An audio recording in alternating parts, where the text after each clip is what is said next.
Some moments in life don't come with a warning. They explode into your world and leave everything shattered. The gold jewelry my mother and grandmother left me, gone just like that. I knew deep down who had taken it, and when I told my husband, Jason, the truth, he didn't ask questions. He didn't try to understand. Instead, he snapped. His eyes turned cold, and before I could react, he grabbed a heavy ceramic serving bowl from the table and smashed it into the side of my head. The pain was instant. I collapsed to the floor, dizzy, bleeding, unable to move. But just when I thought everything was slipping away, my son did something that stunned me even more than the attack itself. My name is Olivia, and I'm 34 years old. If someone had told me 5 years ago that my life would spiral into fear, betrayal, and broken trust, I might have laughed.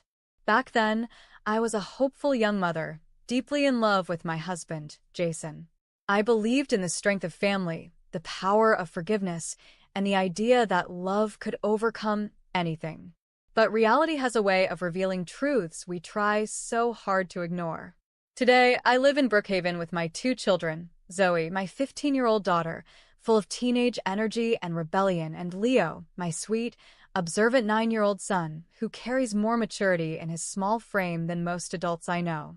I work as a receptionist at a local dental clinic, managing calls, patients, and paperwork with a polite smile, even on days when my heart feels like it's cracking underneath. To anyone looking from the outside, we might seem like an average family trying to make ends meet. But inside our home, something darker had taken root. Something that grew slowly, quietly, until it became impossible to ignore. Jason, my husband, is 38. When we first met, he was charming, ambitious, and full of promises. We got married young, moved into a small house in Brookhaven, and built a life that seemed picture-perfect on the surface. But with time, the man I loved started changing. The charm faded, replaced by cold stares and sharp words. His ambition twisted into resentment, mostly aimed at me. He began criticizing everything I did. The way I folded the laundry, the meals I cooked, the tone I used when speaking to the kids. It was like walking on broken glass, always trying not to cut myself. I told myself he was just stressed, that things would go back to how they were. But they didn't. They only got worse. Zoe, our daughter, has always been headstrong and fiercely independent. She questions everything, and lately, her tone has carried an edge that mirrors her father's. I worry about her more than she knows. Leo, on the other hand, is soft-spoken and deeply sensitive. He notices everything, my forced smiles, the tension in the air, and the tears I try to hide. Despite the cracks forming in our family, I kept moving forward. I worked, cooked, cleaned, and did everything I could to protect my children from the growing storm. But one thing I held onto tightly, both emotionally and literally, was the gold jewelry my late mother and grandmother passed down to me. It wasn't just valuable, it was sacred. A connection to the strong women I came from. I kept it locked in a wooden box in my closet, hidden beneath old blankets. It was meant for Zoe and Leo one day, a part of their legacy. I never imagined that sacred box would become the trigger for the most terrifying night of my life. It was a Thursday evening, and I had just returned home from work. My feet ached, and my mind was clouded with the usual exhaustion. The sun was setting outside, casting golden light across the living room where Zoe sat on the couch scrolling through her phone, and Leo was quietly drawing in his sketchbook on the floor. Jason hadn't come home yet, but his sister Jenna was visiting, as she often did lately. She was in the kitchen, sipping coffee like she owned the place, casually browsing through her phone. Jenna had always been entitled, but over the past few weeks, her presence had become more frequent and more invasive. She never offered to help, criticized everything from my cooking to my parenting, and treated the house like her personal lounge. After putting my bag away, I went to the bedroom to grab a small amount of cash I'd tucked away in the jewelry box. We needed groceries for the weekend, and I remembered placing a few emergency bills there just in case. But the moment I opened the closet, my heart stopped. The blankets were shifted. The box wasn't in its usual position. I dug deeper, and when I finally pulled it out and opened the lid, it was empty. Every single piece of heirloom gold jewelry was gone. The thick bangles with floral engravings, the 22K gold necklace shaped like a blooming flower, the ruby stone earrings, the bracelet with Leo and Zoe's initials, the engraved ring passed down from my grandmother, gone. A wave of panic hit me. My hands trembled as I pulled out clothes and scanned the closet, praying I had just moved them and forgotten. But deep down, I knew the truth. Someone had stolen them. And only one person had been inside this house recently who had no respect for boundaries: Jenna. My stomach twisted. I stood frozen for a moment, trying to steady my breath. The jewelry wasn't just worth $30,000. It was part of my identity, my family story, and a gift I wanted my children to treasure long after I was gone. My blood was boiling, but I knew I had to approach this carefully. Jason could be volatile when it came to Jenna, and any mention of her wrongdoing had always led to defensiveness or worse, rage. Still, I couldn't let this go. I had to say something. Jason walked in just after dinner, his tie loosened and his face tight with irritation. He dropped his keys on the table like always, barely greeting anyone as he passed through the living room and into the kitchen, where Jenna was still lounging casually. The moment felt heavy, but I knew I couldn't wait. My hands were cold, and my heart pounded in my chest. "Jason," I said, trying to keep my voice steady. "I need to talk to you. It's important." He looked at me, already annoyed. "What now?" I hesitated for a moment, then spoke. "My jewelry box is empty. All the heirloom gold, the pieces for my mom and grandma, they're gone." He blinked, then narrowed his eyes. "What are you saying?" "I think Jenna took them." My voice cracked slightly, but I forced myself to hold his gaze. "No one else has been in our room. I saw her wearing my ring last week.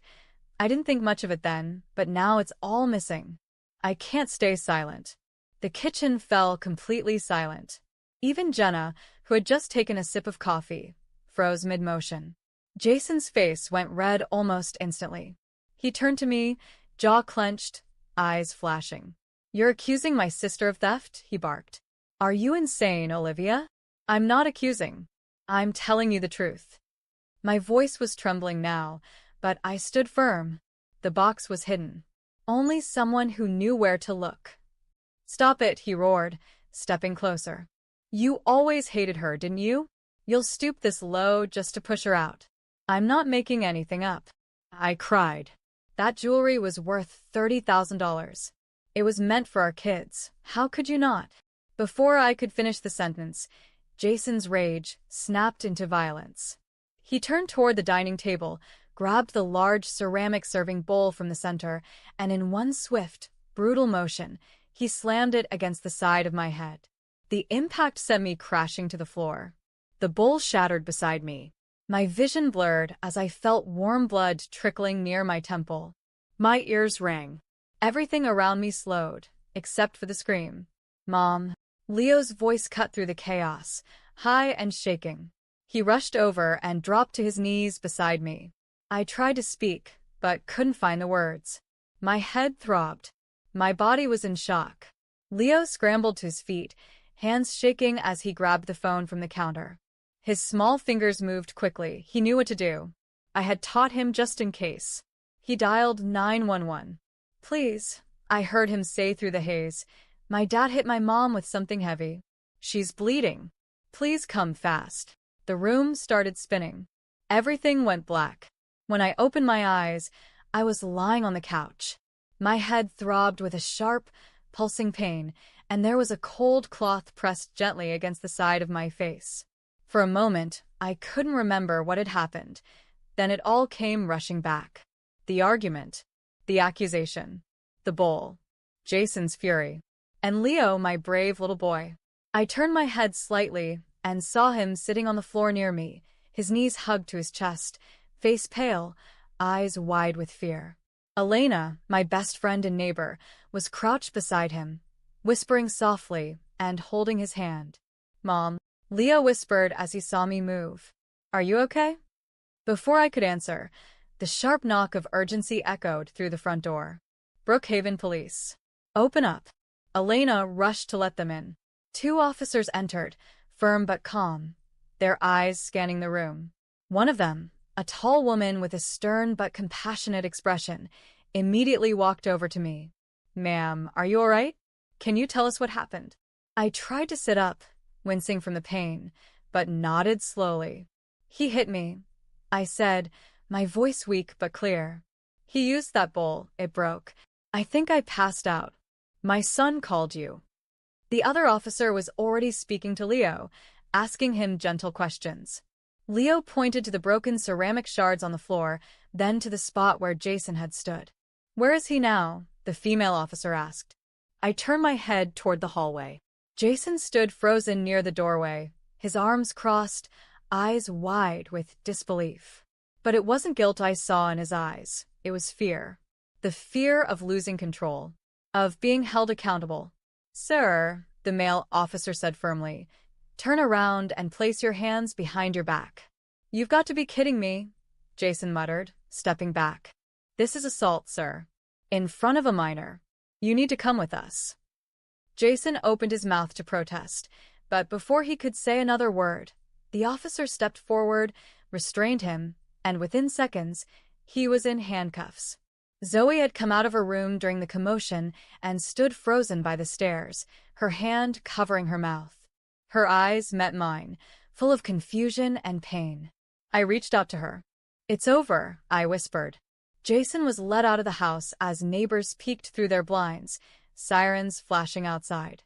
For the first time in years, I felt a crack of air push through the weight on my chest. Leo sat beside me, holding my hand tightly. Elena stroked his back, tears in her eyes.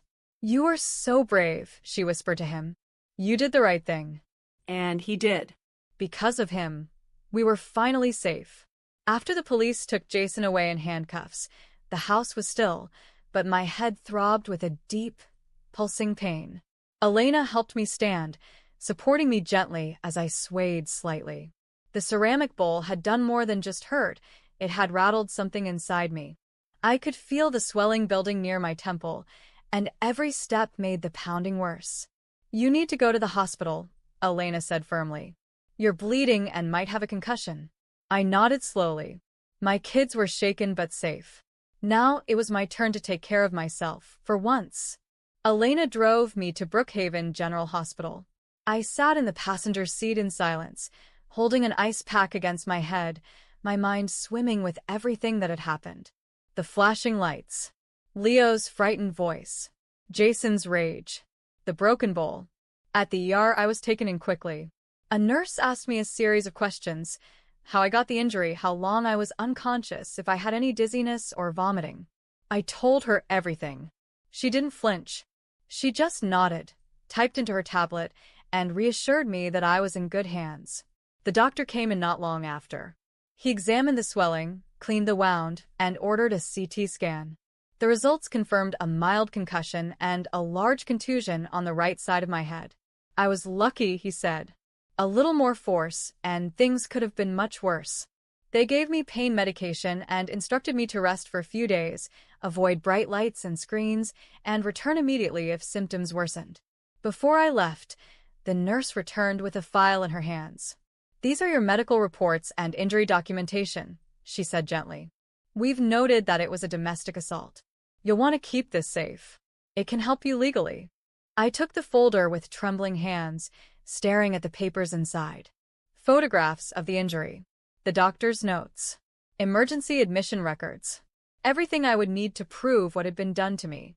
As I stepped back out into the sunlight, Elena waiting beside the car, I felt a strange kind of strength wash over me. I wasn't just healing, I was building a case. One that would ensure Jason couldn't talk his way out of this. One that would protect me and my children for good. That night, the house was quiet. Eerily so.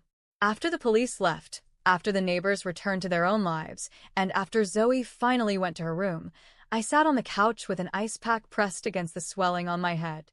My body ached, but not as much as my heart. Elena stayed with us, refusing to leave until she knew I was all right. Leo had finally fallen asleep on the couch beside me, his small hand still clutching mine.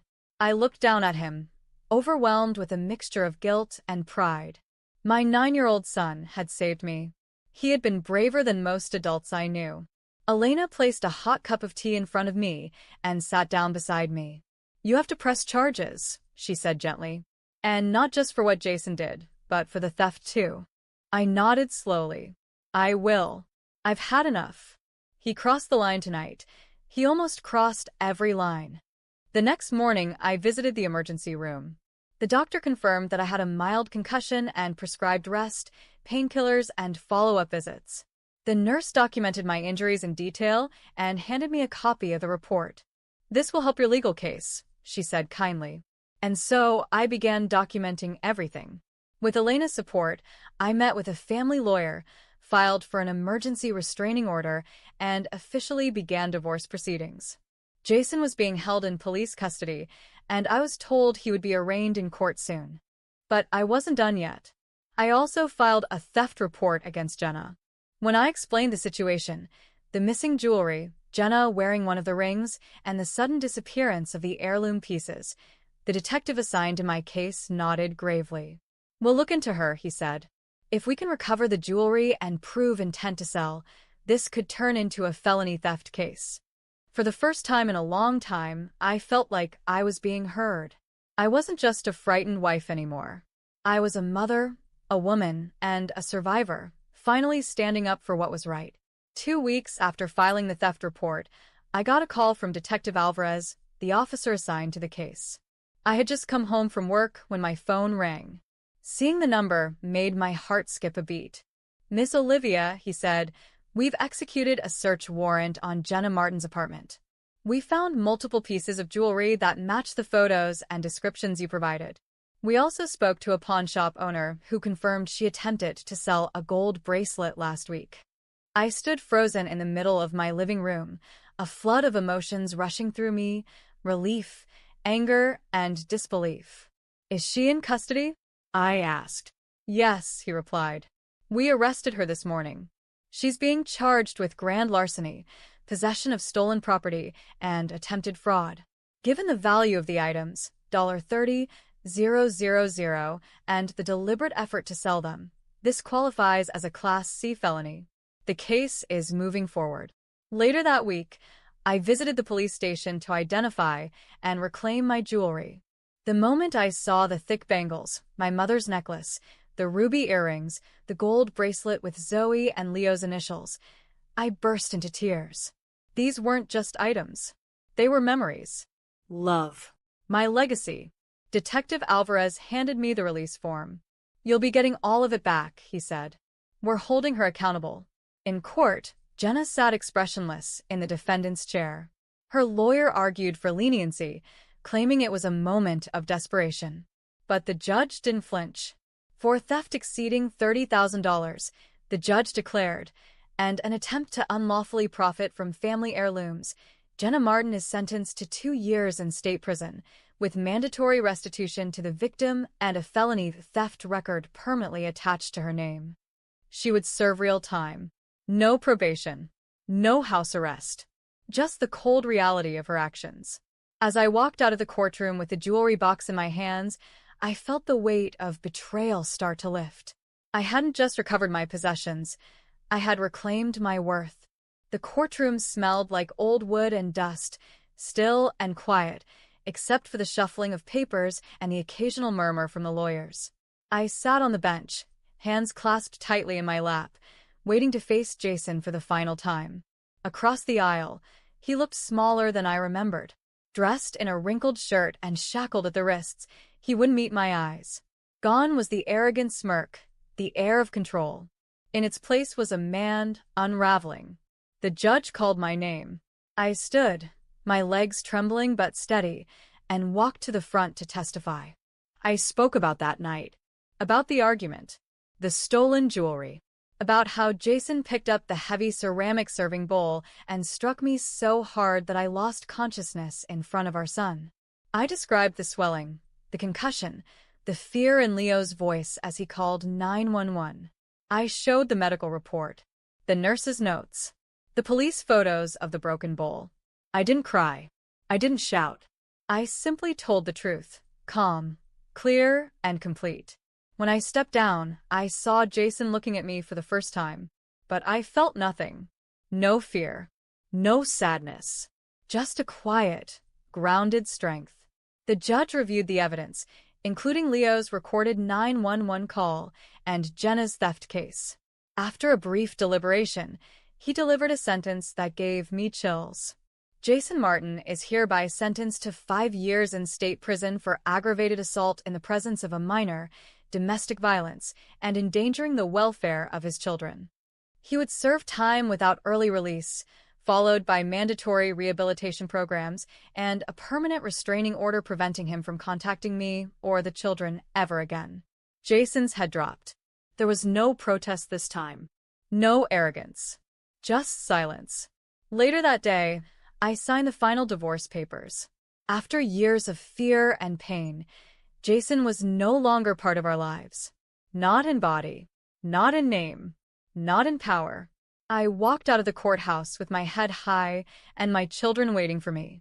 The chains were broken, and justice, real, firm justice, had finally been served. The house felt different now. Not quieter, but freer. The shadows that once clung to every corner, the fear, the tension, the constant walking on eggshells, had lifted. In their place was light and space to breathe. The kind of peace I had nearly forgotten existed. Zoe was coming back to herself. The defensiveness in her tone was softening, and her late-night silence was replaced by quiet music or the tapping of her fingers as she did her homework. Sometimes she'd sit beside me, head resting on my shoulder, just like she used to when she was little. Leo, my brave, beautiful boy, had become even more thoughtful. He asked more questions now, not out of fear, but curiosity. About safety, about families, about truth. He still slept close to me sometimes, and I never said no. I owed him more than I could ever repay. And me? I was healing. Every morning I looked in the mirror and saw a woman who had survived. Not just an attack, but years of emotional erosion. I had found my voice again, and with it, I discovered a strength I didn't know I had. Elena stood by my side through it all, helping with court documents, bringing over dinner when I was too drained to cook, and holding my hand through moments when the weight of everything threatened to pull me down again. One evening, we sat together on my back porch, watching the sun dip below the rooftops. "I can't believe it's really over," I said quietly. "It's not over," Elena smiled. "It's just beginning. Now you get to write the life you deserve." I nodded, holding a warm cup of tea in my hands. She was right. The future still held uncertainty, but for the first time, I wasn't afraid of it. I was free. I was safe. And I was no longer alone. My name is Olivia. I'm 34 years old. I was silenced. I was broken. But I rose. I fought. I healed. And now I'm finally whole. Thank you for staying with me until the end of my story. If my journey touched your heart, or reminded you that you're not alone in your struggles, please don't forget to like, comment, and subscribe to this channel. Your support means the world to me, and it helps others find these stories of strength, healing, and hope. I'm Olivia, and I survived. And if I can, so can you.